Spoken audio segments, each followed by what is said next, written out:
сәлеметсіздер ме, құрметті оқырман? Әңгіме өмір атты арнама қош келдіңіздер. Менің арнама тіркеліп, әсерлі әңгімелерді тыңдай отырыңыздар. Бүгінгі баяндайтын әңгіменің аты «Күнә». Авторы Мұхит Махажанов. Жақсы тыңдалым болсын. Ит құйрығын бұлғаса еріп кететін желөкпе ұлының желікпе мінезінен аузы әбден күйген Тұрсынкүл, ерке баласы Қайсар сыртқа шыққан сайын тағы неге ұрынар екен деп ол үйге оралғанша жаны жай таппайтын. «Мама, мен үйленемін» деп таңғы аста дастархан басында күтпеген жерден сөз қозғаған ұлының жүзіне таңырқай қараған Тұрсынкүл «Кімге Құдай-ау?» депті сасқанынан. «Неге шошыдыңыз? Қайта қуанбайсыз ба?» «Неге қуанбайын, қуанамын. Аяқ астынан айтқасын сасып қалдым емес пе?» Осы әңгімеден кейін көп ұзамай босағадан келін аттатып, ұлының тойын аман есен атқарған Тұрсынкүлдің сары уайым көңілі жайланып ақ қалған. Қайда шықса да ұлының қасына келінін қосып жіберіп, «Әй Раушан, қайда жүрсіңдер?» деп ұялы телефонына жарты сағат сайын хабарласып отырады. Бұрын баласына телефон соқса өшіріп тастап ит қылатын. Ұлының қасына Раушан келіні қосылып рахат болды. Өздерімен бірге тұратын 80-дегі Салиха шешесі ана келінді баланың қасына қосып селтеңдетіп қойдың. Бір мезгіл үй шаруасына қайырып үйретпейсің бе десе, «Қойшы апа, Қайсардың қасында қарауыл болып жүрсе де жарайды» деп кейуан ананы тыйып тастайды. Тобымен жабылып, «Баламызды ұрып кетіпті, бәрін бастап жүрген сенің Қайсарың екен» деп келген біреулерден әке-көке деп шығындалып әрең құтылса, «Балаңызға дүкен тонағандардың ішінде болған деген күдік таңылып отыр» деп келген полиция қызметкерлерінің соңынан шырпыр болып қанша жүгірді. Зәрезап болған Тұрсынкүл баламның аяғына тұсау салынды. Құдай қолдап, бөпелері болса Қайсардың жаманатын естімеспін деп үміттенеді. Қанша дегенмен тіршілік өз арнасына тартады ғой деген алдамшы ойы бар. Қыздың жасауын кейінге қалырдық деген құдалары ертең баратын болдық деген хабарды айтысымен кешелі бері табанынан тозып зыр жүгіріп жүр. Жиған тергенін тойдың әуресімен тауысқан Тұрсынкүл енді кімнен қарыз ала тұрсам деп толғануда. Құдаларымды дұрыстап күтіп шығарып сала алмасам, Қайсарым үлкен қалаға жұмысқа барам деп жүр. Қарыздан құтылудың бір кәрі болар-ау деп ойлайды. Шешесінің зейнетақысы ас суларынан артылмайды. Өзін тауып отырған ештеңесі жоқ. Тарықпағанда қайтсын. Қаладағы бір кафеде аспаз болып істеп жинаған қаражаты тойханадағы тойына жарады ғой. Әйтпесе екі саусақты мұрынға тығып қалғанда екен. Ауырып ауруханаға түспегенде, қазіргідей жұмыссыз қалып қысылмас еді, қайтейін. Оны да бізге көп көрдің ғой деп биіктегі ұлы күшке арзанғандай болған. Есіне кешкілік жергілікті телеарнадан оқыған жарнама түсті. «Несие береміз, кепілдікке үйлеріңізді немесе басқа да құнды нәрселеріңізді қоюға болады» деп еді ғой. Сонда мен неге үйді кепілдікке қоймаймын деп шешкен Тұрсынкүл үй құжаттарын түгендеп алды да айтылмыш мекен жайға тартты.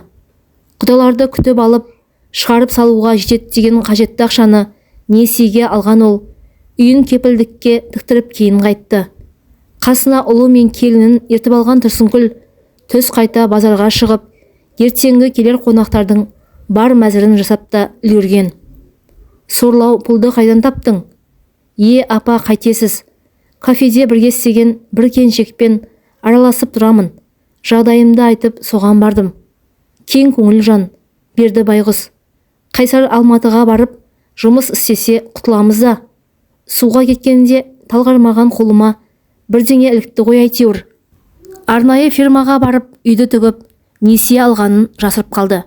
80-ге келгенде қарттыққа мойынсұнбаған қазымыр кемпірдің аузын жаба тұрайын деп құрастырған өтірігіне кейуана сенбеді.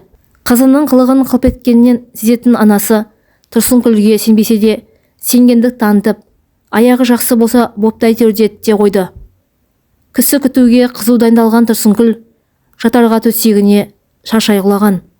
Таңертең ерте оянған ол күнгей беттегі терезенің алдына кеп пердені ысырды. Желеткішті ашпақ ойы болған. Қалың ойда тұрып аңғармаған екен.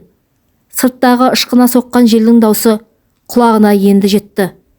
Қырқаның ар жағынан қызарып шығып, биіктеген сайын мол сәулесі бөлмеге құйылатын күннің көзі бүгін көрінбейді. Ақ шуақты мамыражай мамыр мінезінен жаңылып, тосын қылық көрсетіп тұр. Ақ тозаңы аспанға көтерілген далаға қарап тұрып, Тұрсынкүлдің көңілі нілдей бұзылды. Кеше несие алғанда қуанып еді. Бар болғаны Алтайға берген ол несиенің пайызы тым жоғары екен. Арық атқа қамшы ауыр. Қайсардың жолы оңынан болып, Алматыдан жақсы жұмыс табыла қалса жақсы, табылмаса ше. Оның үстіне ақылды еді дейтіндей, Қайсарына да сенімді емес. 7-ші күйеуге шыққалы тұрған бір келіншек байдан байға тем деп жүріп, жыпы боп кетпесем жарар еді деген екен. 3 байдан шығып, 4-шісіне тигенде Тұрсынкүл де маған осы келіншектің айтқанының кері келмесе еді деп ойлаған. Алдыңғы 3-еуінен көтермеген баланы сол 4-шіден көтерген жоқ па? Қойнына бай құтаймайтын сорлы екен. Кейін желеу тауып ол да кетті. Қайсарды бетінен қақпай өсіруіне осындай ауыр тағдыры да себеп болды ғой. Келін екеуі жарасып тұрып кетсе, менің көрген тауқыметім де ұмыт болар деп ойлаған ол. Осы бала бақытты болса екен деп те жүргем жоқ па? Құдалар келгенде аузымды қу шөппен сүрткендей боп қалай отырамын? Жарайды, бірдемесі болар деп күрсінген күйде алаңсыздарды ояту үшін кері бұрылды. Құдалар 5 адам боп келді. 3 әйел, 2 еркек.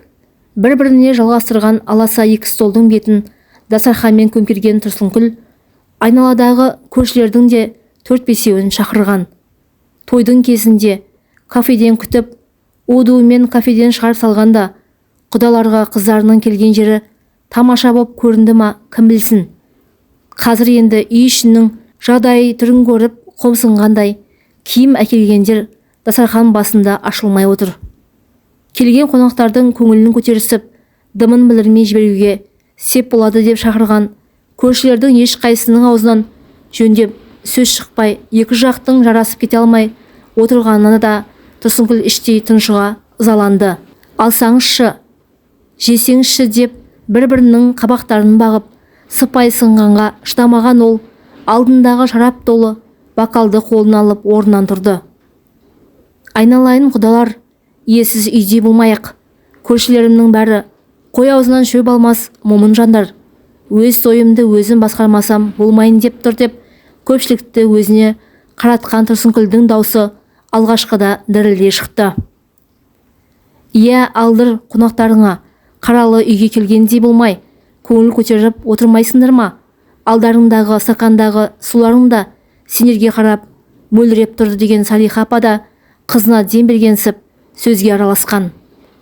Артыншақ стакандағы суларың да сендерге қарап тұр деп айтқан сөзім ағат болды ау дегендей алақанымен еденге төселген кілемнің бетін сипай берді. Келгенше үй иесі ұялады, келген соң қонақ ұялады деген емес пе? Қысылмаңыз құдағи деп қонақтарды бастап келген ашаң жүзді жігіт ағасы. Бұл кісі келініміздің нағашы ағасы болады. Есімі Ахмет деп естілік танытқан құданы Тұрсынкүл көршілеріне таныстырды. Әнеугүні той соңында маған сағатын сыйлап кеткен деп сол қолының білезігіндегі бағалы сағатты айналасына мақтана көрсеткен Тұрсынкүлге сынай қараған тобылғы торы жүзді келіншек қасында отырған Ахметке көз аударып, менің жездем құдағиға құпия сый жасап жүрген екен ғой, ауылға барғасын апама айтпасам ба деп әзілдеген болды. Көршілері мен құдаларын бір-біріне таныстырып, сөз жібінің ұшын суыртпақтап шығарып алған Тұрсынкүл сол күні асабалық міндетті бастан аяқ өзі атқарды. Жүректен шыққан сөздері әсерлі болды ма? Құдаларының қабақтарындағы қар еріп, қайтарларында ризалық қалыппен аттанған рай танытқан. Сілие шашаған Тұрсынкүл басым жастыққа тисе қатағылатын шығармын деп ойлаған. Қайдан? Түн орталап қалғанына қарамастан ұйқысы келер емес. Несиені уақытында қайтара алмай, үйден айырылып қалмасам жарар еді деген үрейлі ой мазасын қашырып, үдеген уайымның құшағында жатыр. Сыртта бүлдіргі желдің үні сарнап тұр. Араға 3 күн салып, бүлік желіде басылды. Қайсар мен келінін Алматыға шығарып салған Тұрсынкүл қалтасындағы бар пұлын сол екеуіне берді. Барған соң ақысын төлеп тұратын пәтерлерің бар. Жұмыс тауып орналасқанша не күн көресіңдер деп қу бала үшін барын аямаған. Мама, өзіңе бірдеңе қалды ма деген баласына, мен үшін алаңдама, елдің ішіндеміз. Ана қарызды құтылатын әрекет қыл. Апаң үйді несиеге қойғанымды білмейді. Білсе шашымды жұлады, деді де қойды. Сорым-ау, нан алатын тиын қалдырмаппын ғой деп қалталарының түкпір-түкпірін қаққан ол. Динара атты кафеде жұмыс істейтін құрбысы Ақгүлге телефон шалды. Әй қатын, қалайсың? Аман есенбісің? Құдайға шүкір, жақсы. Өзің қалайсың? Балаларды бір тәңірге тапсырып шығарып салдым. Саған айтпағанда кімге айтамын? Барымды соларға беріп, өзім аузымды қу шөппен сүртіп отырмын. Құданың сыйлаған әдемі қол сағаты бар еді. Соны сатып ақша қып берсейші маған. Біразынан пұл болсын, тағысын тағы көрерміз. Ол сағатты сатып берермін. Неше күнге жарайды дейсің? Сен қазір маған жұмыс орныма кел. Мүмкіндік барда оңаша отырып сөйлесейік. Бар сыры мен қырын Ақгүлге ашатын Тұрсынкүл домаланған денесін шайқалған месте іркілдетіп, Динара кафесіне қарай тартты. Құшақтаса қол алысып амандасқан екі құрбының әңгімесі жеке кабинада жалғасты. Әй қатын, сен керейтін жастағы қыз емессің. 40-тың бесеуіндесің. Бір емес 4 байға тиіп шықсаң да, әлі түктің мәнісін білмейтін не деген жансың өзің. Осы қалада қатындардың суатына құлауға құмар Қайыр деген біреу бар. Мен сені сонымен таныстырайын. Сен секілді домаланған әйелге ынтығатта тұрады. Жоқ дегенде күндік нан пұлымды өлемайтынына мен кепілдік беремін. Құршы жынды, сонда мені арзанға сатылатын жезөкшеге айналдырмақсың ба?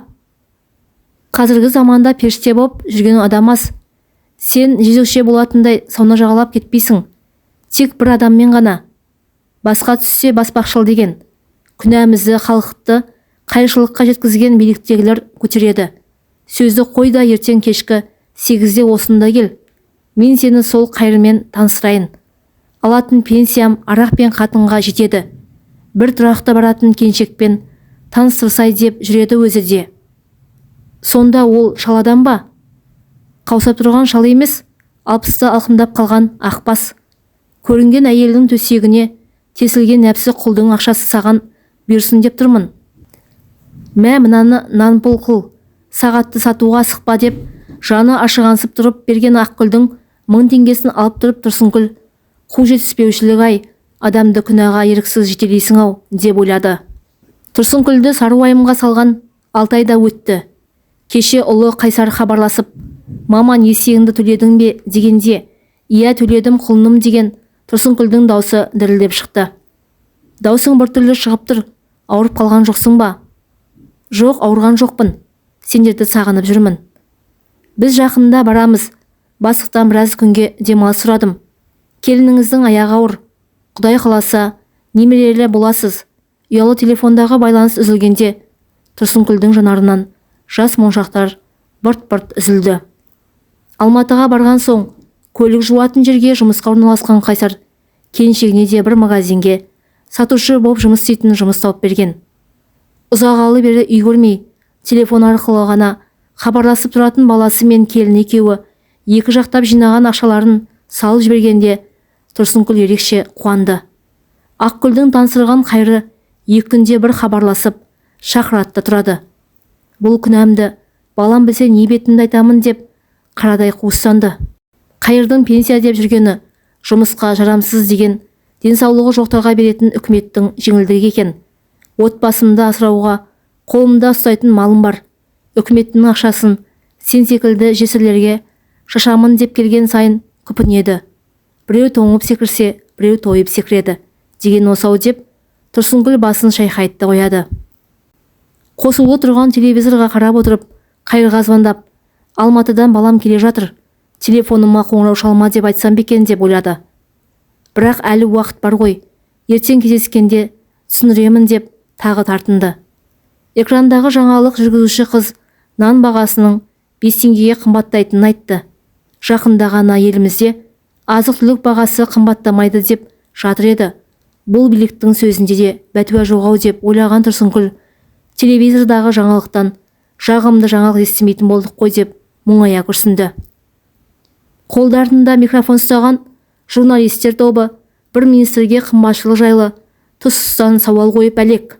Езуінде мысқыл жүгірген министр: бізде нан бағасы 50 теңгеге көтерілген емес. Басқа елдермен салыстырғанда бізде әлдеқайда арзаншылық бар деп мардымсыды. Түстігі мен кешкі асын ресторанынан ішуді біліп, жеті атасын ұмытқан жемтік шенеуніктің сөзі халықты мазақ етіп тұрғандай шықты. Құрысыншы бәрінен де баламның адам болғанына тәубе дейін. Келіннің аяғынан деп қадамы құтты болды ғой әйтеуір деген ойдағы Тұрсынкүл орнынан тұрып телевизорды сөндірді. Әндетеп жөнелген қалта телефонын құлағына тосып алу деген Тұрсынкүл ар жақтан өзің білетін орынға тез келе ғой деген Қайырдың даусын естіді. Әй, біз ертең жолықпаушы ма едік? Жоқ, қазір кел. Белгілі жайға келген Тұрсынкүлге есік ашқан Қайыр төргі бөлмеге бастады. Залдың ортасындағы стол үстінде сыртына кейінгі кезде сәнге айналған қымбаттау телефонның суреті бейнеленген қорап жатыр.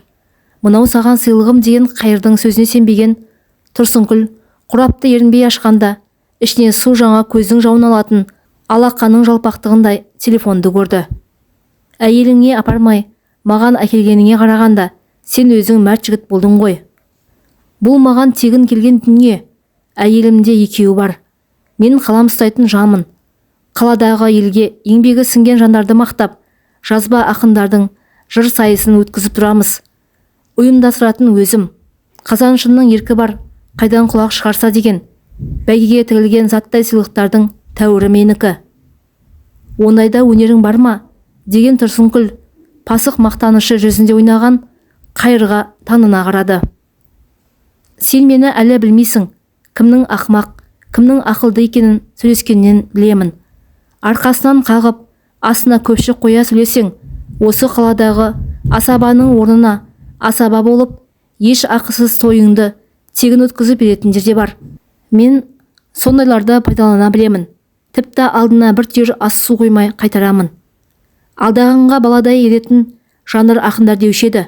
Сенің айтып тұрғаның сондайлардың бірі болды ғой. Дұрыс таптың. Ақындар ақылды сөз айтқанмен өздері ақымақ келеді. Қиқым дүниеге қызықпайтын киелі жанр ғой. Оларды алдаймын деп жаратқанның қаһарына ұшырап қалмағайсың. Сен де өлең жазасың ба? Менікі жай еліктеушілік. Көбіне мақала жазамын. Ақындық бойыңда болмаса, әуре болуың бекер екен. Соны түсінгесін қойдым. Дегенмен ырқыма көнбеген ақындарды жыр сайыста аяқтарынан шалып қалуыма кедергі жоқ. Сонан соң олар да менің айтқаныма елікпеудің өздеріне қымбатқа түсетінін түсінеді. Ақын болудан адам болу қиынырақ дегенді Зейнолла Қабдолов дегеннің кітабынан оқып едім. Шынында адамның адам болып қалғаны дұрыс қой деген Тұрсынкүл Қайырдың жүзіне тіке қарап: Алматыдан балам келе жатыр. Ойнадық, күлдік. Қыз екеніңді білдік демекші. Онсыз да біраз жерге бардық. Енді қоймасақ, екеумізге де оңай тимейді. Ал сыйлығыңды алмаймын. Басқа біреуге берерсің деп сыртқы есікке беттеді. Соңынан тоқтатпақ болған Қайырдың қолын қағып тастаған Тұрсынкүл далаға шыға, аяғы аяғына тимей, үйіне қарай жылдам баса жөнелді.